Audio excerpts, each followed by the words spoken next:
Longtemps, ma devise a été « aucun secret, aucun mystère, aucun sens ». J'étais persuadé que le monde terrestre et physique constituait l'unique réalité. Pourtant, le monde des rêves que je rejetais le jour me soufflait souvent à l'oreille la nuit. Et si la vie pouvait se révéler merveilleuse en considérant tout autrement? Et puis c'est arrivé, comme ça, un matin. La logique n'avait pas disparu, mais j'avais compris qu'il n'était pas nécessaire d'opposer systématiquement la science à l'art, aux symboles et aux traditions. Comme l'écrivait Emily Dickinson durant sa quête d'immortalité, la foi, c'est le doute. Et d'ajouter « Qui n'a pas trouvé le paradis ici-bas, le manquera là-haut, car les anges louent la maison d'à côté, peu importe où nous déménageons. »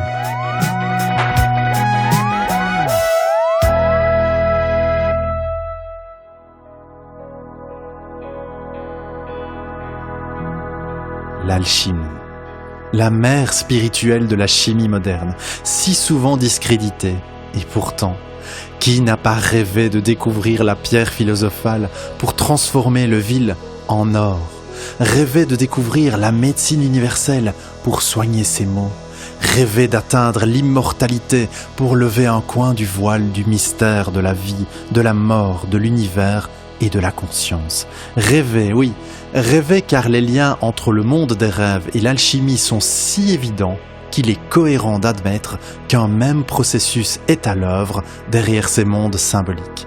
Il est d'ailleurs troublant de remarquer que c'est toujours le même processus qui est décrit, traité après traité, siècle après siècle. Cela débute par une rencontre, en songe, entre l'adepte et son maître, un messager ou un ange. Notre époque reste sceptique, mais elle est curieuse. Aujourd'hui, parmi les rires moqueurs, s'élèvent des chercheuses et des chercheurs sincères. Il est certain que l'alchimie qui persiste depuis si longtemps avec tant de force doit être étudiée. Ce n'est pas un hasard si la série littéraire Harry Potter, qui place l'alchimie au centre de sa première intrigue, a eu tant de succès. L'alchimie, aussi vieille que l'histoire de l'humanité, attire celles et ceux qui s'approchent de sa circonférence. Mais qu'est-ce que l'alchimie finalement? Serait-elle le pont que je recherche depuis le début de ce podcast? Le pont entre art, science, philosophie et spiritualité? Et qu'est-ce que l'alchimie peut nous apporter aujourd'hui? Pour répondre à ces questions, je me suis rendu, dictaphone à la main, chez le professeur Stéphane Fey, traducteur de nombreux ouvrages d'alchimie. Stéphane Fey, bonjour. Vous êtes né à Falmagne, près de Dinan en 1949, après des études gréco-latines et musicales, alors que vous vous destinez à être musicien. Cela vous entraînera dans une carrière de pianiste, chef d'orchestre, compositeur et professeur d'écriture musicale. Vous fréquentez une communauté non violente près de Namur, inspirée par Lonza del Vasto, un disciple de Gandhi. C'est dans ce cadre que vous rencontrez le baron Emmanuel d'Haugvorst qui deviendra votre ami. Vous avez 21 ans, il en a 57. Il est venu présenter le livre d'un ami de Lonza del Vasto, Louis Catio, livre qui s'intitule « Le message retrouvé ». Ces premiers mots vous marquent. Actuellement, il n'y a presque plus personne qui croit que Dieu lui parle. Il faut dire que l'auteur du message retrouvé, Louis Catio, a compilé de 1938 jusqu'à sa mort des versets qu'il reçoit d'un ailleurs en les organisant sous deux colonnes, une pour le sens terrestre, l'autre pour le sens céleste. À l'image de ce double sens, est-ce que la double rencontre que vous faites d'une part avec Emmanuel d'Haugvorst et d'autre part avec le message retrouvé est à l'origine de votre démarche? Oui, certainement. J'ai toujours été croyant, je le reconnais, et j'ai même été un vrai catholique pratiquant, sacristain, sonneur de cloche, enfant de chœur, organiste, bon. Mais évidemment, je me suis toujours posé des questions. Je me disais toujours que il y avait un universalisme quelque part. Je crois à une expérience primordiale. Et je me suis aussi rendu compte que les religions prêchaient très souvent des choses en n'en connaissant pas l'ABC. Et je me sentais moi-même totalement ignorant. Il faut savoir aussi que c'était l'époque du mouvement mai 68. Hein. Je ne sais pas si à l'époque les longs cheveux que j'avais et la longue barbe avaient un rapport avec le mouvement hippie, mais on subissait quand même beaucoup l'influence d'une espèce d'envie de renouveau, d'autres choses, de ne pas être dans un système, etc. etc. Mais finalement, je ne savais absolument pas où j'allais. Et puis, cette visite du baron de Worst a été absolument extraordinaire parce que je me suis mis à lire ce message trouvé.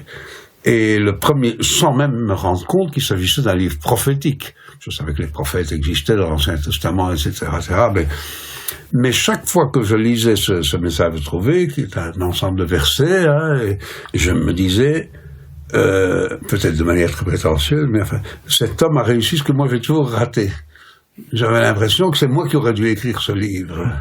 Maintenant j'ai 70 ans, 73 ans, je serais encore toujours incapable de l'écrire. Mais disons qu'il y avait quelque chose en moi qui résonnait par rapport à ce livre. Alors le personnage de Louis Cattiot, je conseille à tout le monde de s'y intéresser. C'était un homme qui n'avait fait aucune étude officielle universitaire, il était technicien automobile. Il a écrit un livre pour lequel je me suis mis à l'hébreu, par exemple. C'est un livre absolument magique. Et alors, ce qui est encore plus extraordinaire, c'est que Henriette Cattiot, la femme de Louis Cattiot, a affirmé, à tout qui voulait l'entendre, que son mari n'avait jamais rien trouvé. Mais nous avons une lettre de Louis Cattiot à Emmanuel de Worst, je crois, qui dit « Je me suis débarrassé de la curiosité de mon épouse Henriette en lui disant que je n'avais rien trouvé. Ce qui est la pure vérité, j'ai tout reçu. »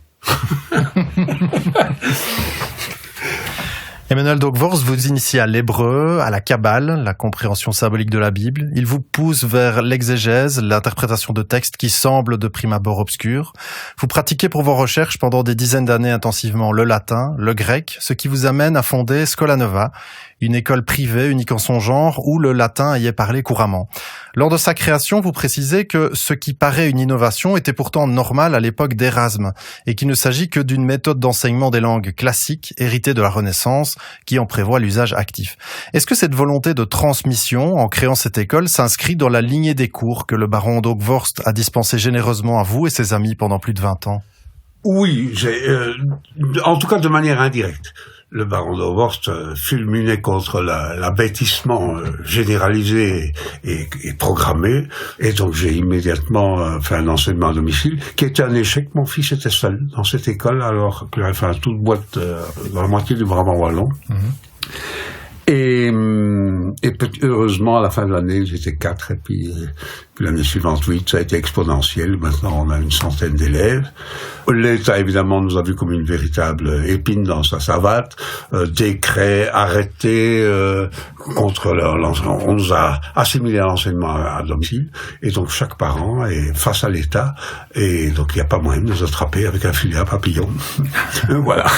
Alors, vous recherchez des points communs entre les différents courants traditionnels. Vous étudiez les grandes religions, les contes, et vous vous tournez vers l'alchimie. Étant donné que l'alchimie est une discipline très secrète, vouloir la définir en quelques mots est une tâche compliquée, pour ne pas dire impossible. Mais nous allons quand même essayer pour les personnes qui nous écoutent et qui ignoreraient de quoi il s'agit. L'alchimie est-elle l'ancêtre médiéval de la chimie? Est-elle l'art des métamorphoses que l'humain opère en se basant sur la nature et ses cycles? Est-elle un travail en laboratoire, le grand œuvre pour obtenir la pierre philosophale qui transforme les métaux en or et par analogie transforme aussi l'humain? On pense à l'élixir d'immortalité ou la panacée, la médecine universelle. Ou alors le laboratoire est-il plutôt intérieur, initiatique, nous permettant d'affronter le dragon symbolique qui se cache dans notre inconscient? Peut-être toutes ces définitions sont-elles fausses ou justes ou les deux? Peut-être existe-t-il autant d'alchimie que d'alchimistes? Quelle est votre vision à vous de l'alchimie? Eh bien, tout d'abord, quand on dit que l'alchimie est l'ancêtre de la chimie moderne, il y a quelque chose de vrai et en même temps c'est tout à fait faux.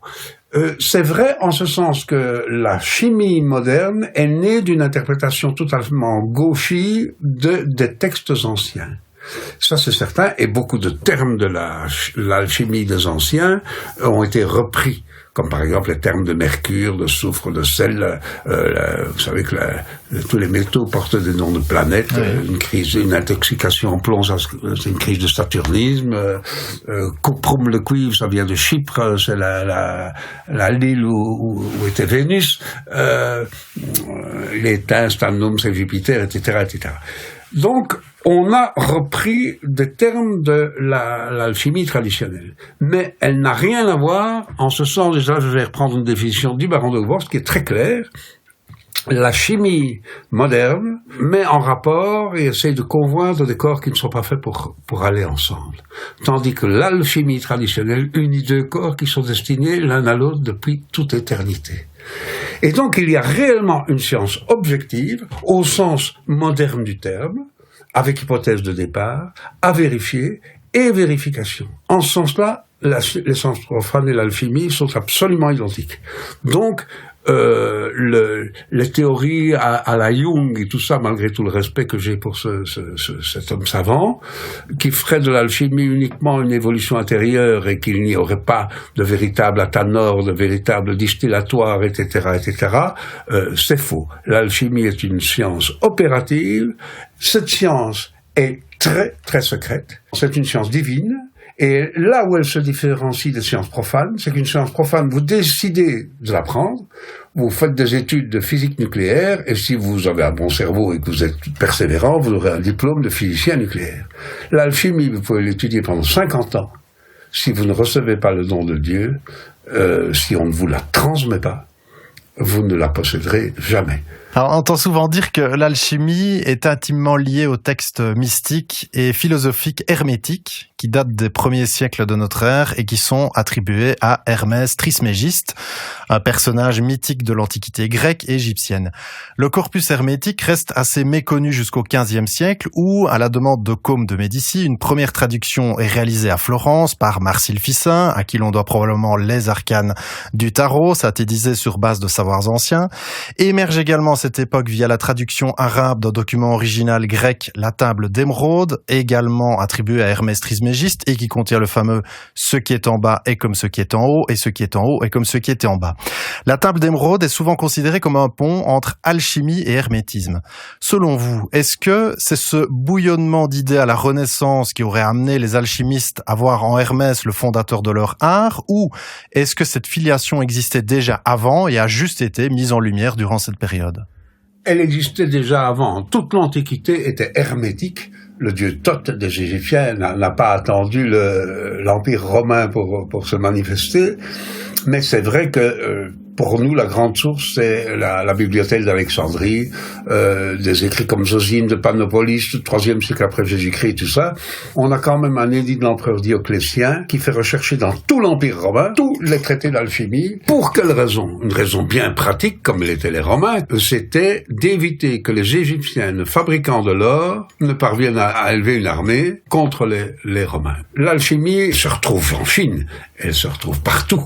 C'est une science dont on n'arrive pas à donner l'origine. Elle vient du premier homme.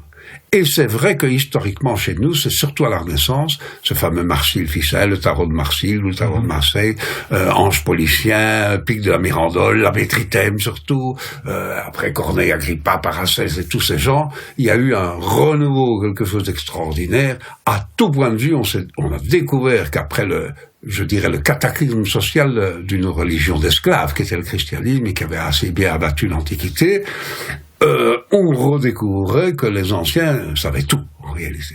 Et là, maintenant, il y a manifestement un renouveau. Est-ce que cette renaissance va reprendre et va enfin réussir ? Ou bien est-ce qu'elle sera de nouveau étouffée ? Comme disait Emmanuel Lehorst, nous ne savons jamais si nous sommes un crépuscule ou une aurore.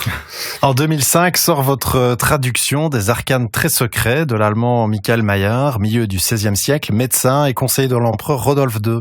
Ce livre est principalement une exploration des mythes grecs et égyptiens vus comme les allégories des étapes du grand œuvre alchimique. Certains détracteurs affirment que l'interprétation alchimique et hermétique de textes anciens, de mythes, comme les arcanes très secrets donc, de sculptures, de monuments, alors là on pense plutôt à Fulcanelli, son mystère des cathédrales, ce serait qu'une relecture tardive cherchant un symbolisme alchimique là où il n'y en avait pas. Ça vous inspire quoi ? Je ne crois pas du tout qu'on ait, après coup, donné une interprétation alchimique. Toute l'Antiquité commentait de cette manière-là. Porphyre lui-même écrit dans le Périagalmatone un commentaire sur le sens des statues. Et alors il dit quelque chose qui est probablement à l'adresse des chrétiens, il dit pour vous une statue ce n'est que du bois et de la pierre, comme pour les gens qui ne savent pas lire, un livre relié en parchemin c'est du papier, nous c'est ce qui est écrit dedans, et les statues nous les lisons, et telle statue signifie ça, telle statue signifie ça, etc., etc.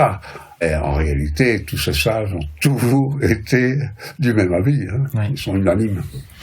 Autre figure de l'alchimie qui vous passionne et sur laquelle vous vous penchez dans les années 2010, c'est l'auteur belge Gérard Dorn, qui a passé sa vie à traduire et à diffuser l'œuvre de Paracels, le grand alchimiste suisse de la fin du XVe siècle.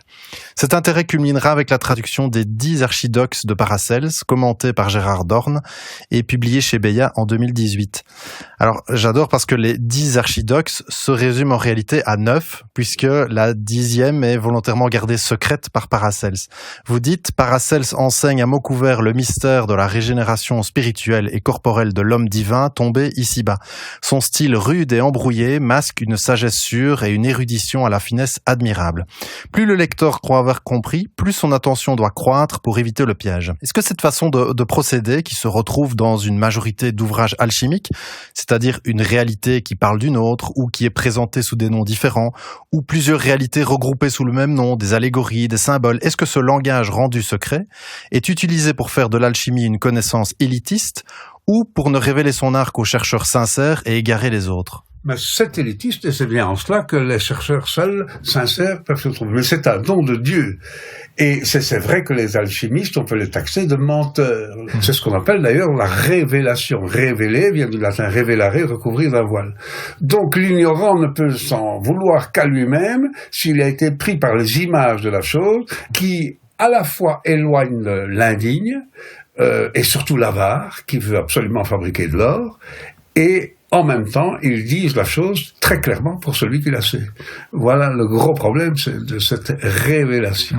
Paracels ajoute le sel aux 2 principes traditionnels de l'alchimie médiévale, le mercure et le soufre, trouvant dans ces 3 constituants une symbolique essentielle au corps et aux éléments. Le premier traité de médecine chimique du XVIe siècle du Danois Petrus Severinus sacre Paracels comme disciple d'Hermès aux côtés d'Hippocrate, le fondateur de la médecine. Jusqu'à la Renaissance, la perception de l'alchimie était fort différente de la vision répandue aujourd'hui qui oppose science à art ou au sacré. Est-ce que cette vision actuelle, compartimentée, est l'héritage d'un rationalisme poussé à l'extrême? Oui, certainement. La science et l'art sont absolument liés. La science médicale est un art, l'art de la musique est une science. D'ailleurs, la science musicale, l'art des muses, la musique, c'est une des définitions de l'alchimie. Et il y a les arts des hommes qui sont des techniques. La culture du vin, la peinture, la sculpture et tout ça. Donc la science et l'art ne peuvent pas être séparés. Et pourquoi est-ce qu'aujourd'hui, alors, c'est séparé? Justement, par le rationalisme. Le rationalisme est une falsification pour faire croire qu'une synthèse était la somme de toutes les analyses. La connaissance analytique est une manière de connaître. L'analyse chimique d'un corps donne des choses, etc. Mais tout le monde sait qu'un bon médecin, il n'y a pas que les analyses de sang qui comptent. Il y a son intuition, il y a ses rapports avec le patient, etc. Le vin ne se compose pas de tanins, de sucre, d'alcool, d'eau et tout ça. Il se décompose dans tout ça. Mais la seule chose qui a disparu, c'est le vin quand on l'a distillé.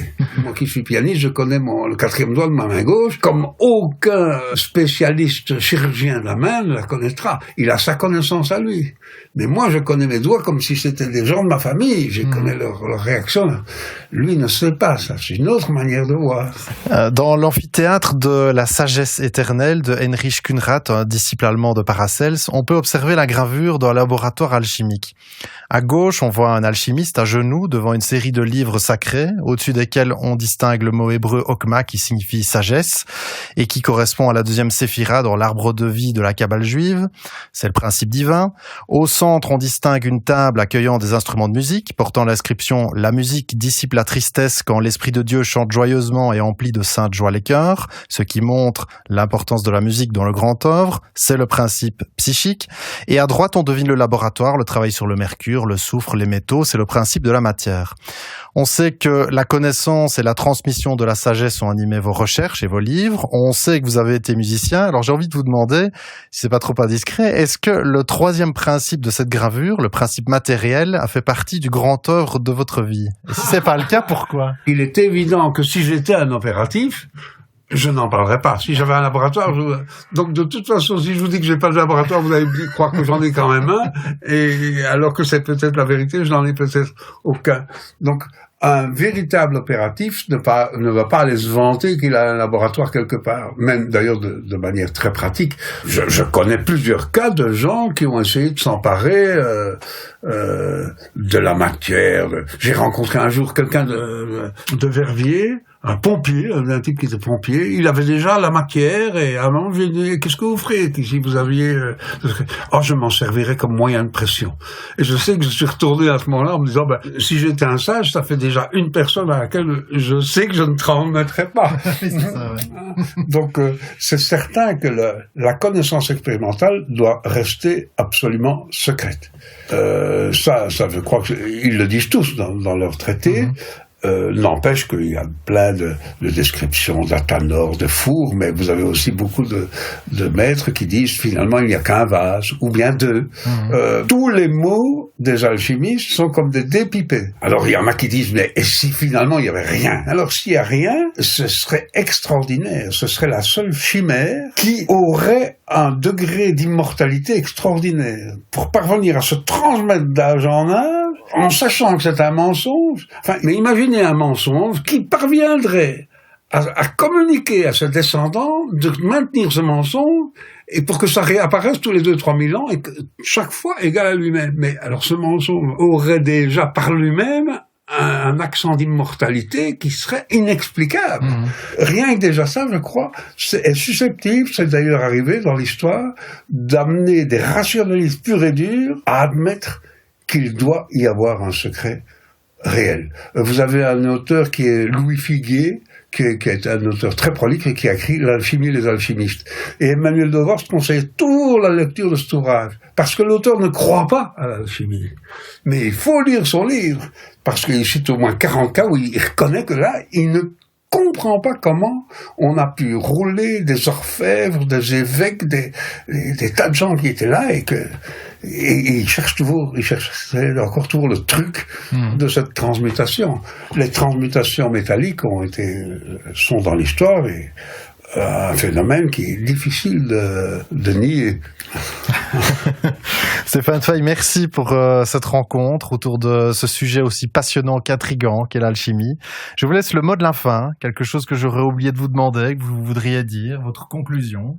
Ma conclusion, elle viendra surtout du début, parce que tout chez moi est venu du Message retrouvé de Louis Catio, qui est un livre prophétique. On ne sait plus maintenant ce que c'est qu'un prophète, mais n'oubliez pas qu'il y a eu Dante, il y a eu Virgile, il y a eu Homère, l'Empire chinois est basé sur le Tao Te Ching, l'hindouisme est basé sur la Bhagavad Gita, et le christianisme est basé sur les évangiles. Alors, nous faire croire maintenant qu'on est en pleine montée, qu'on a crevé le plafond, parce que nous sommes basés sur des dollars, des ordinateurs et des bombes, c'est un mensonge. À qui ferait-on croire une chose pareille? Un peuple qui n'a pas de prophète, qui n'a pas de livre. Il y a 40 ans, plus de 40 ans que cette comédie dure. Voilà. Merci.